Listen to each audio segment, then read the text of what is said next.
1. Saturday morning, Evergreen, Mississippi. Hello.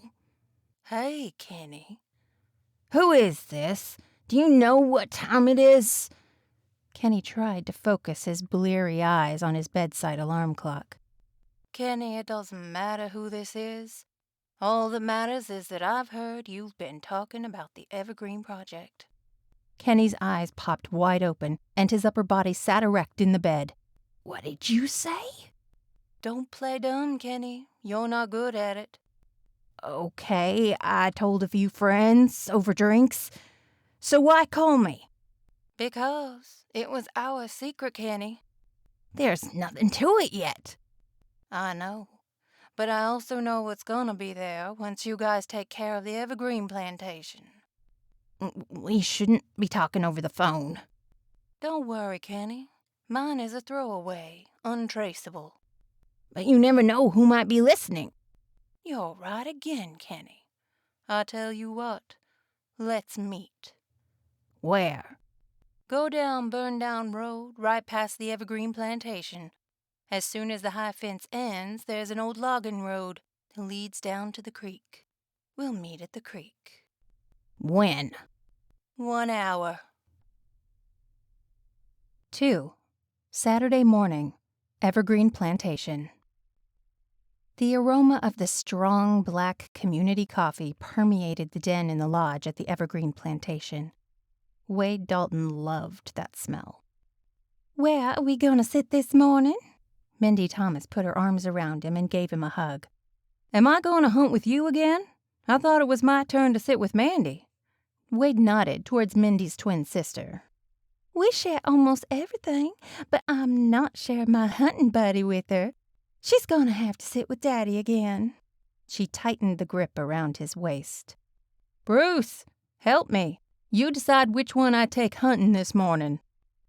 "I'm only the city manager. I'm not paid to make big decisions like that." Bruce laughed at Wade's predicament. "You girls decide which one goes with me and which one sits with your daddy. We've got plenty of time. Let us know in the next, 30 seconds. "I already told you, Wade. I'm hunting with you, and Mandy can hunt with Daddy." Mandy nodded her head in agreement. "She can have you this time, Detective Ranger, but only if you promise you won't do anything with her you won't do with me later." Both twins laughed. Wade grabbed a thermos full of coffee and a couple of Danish rolls. "Just in case one of us stays awake this morning." "Last time I fell asleep, but I woke up in time to shoot that big old axis buck." "I still don't know if you were asleep or were faking it." "And you never will." After assigning stands to the other guides and hunters, Wade helped the twins load their gear onto the ATV. Mindy wedged next to Wade in the front seat, and Bruce sat in the rear seat with Mandy.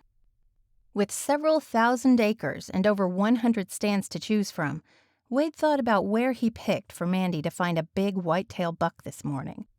"We could go to the ridge behind the winter pea field.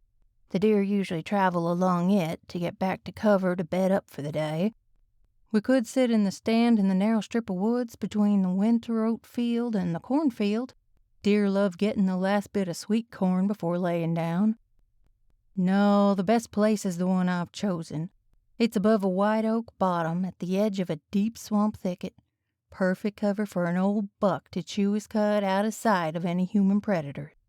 No matter where the old bucks eat at night, a lot of them prefer to retreat to the swamp for the safety it provides during the day.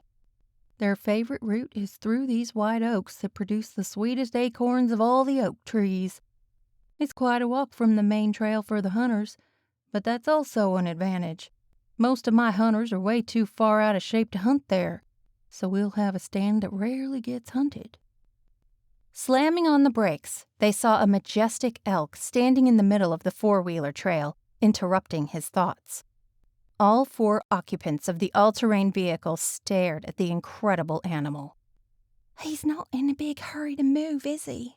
Mandy whispered from the back seat. "If I were as big as him, I wouldn't be in a hurry to get anywhere until I was ready to go." Mindy giggled. "Man, he's nice."